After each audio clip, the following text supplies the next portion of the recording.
আমরা আজ একটা রিসোর্টে যাব। থ্যাংক ইউ বাবা। হবে না তো, দুষ্টুমি করছি তোমার সাথে, তুমি করো। হবে না তো, দেখো আন্টির হাত তো অনেক বড়।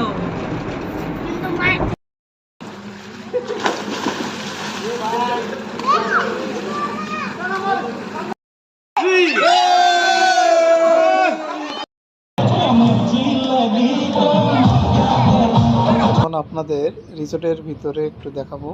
রিসোর্টের পরিবেশটা অনেক সুন্দর।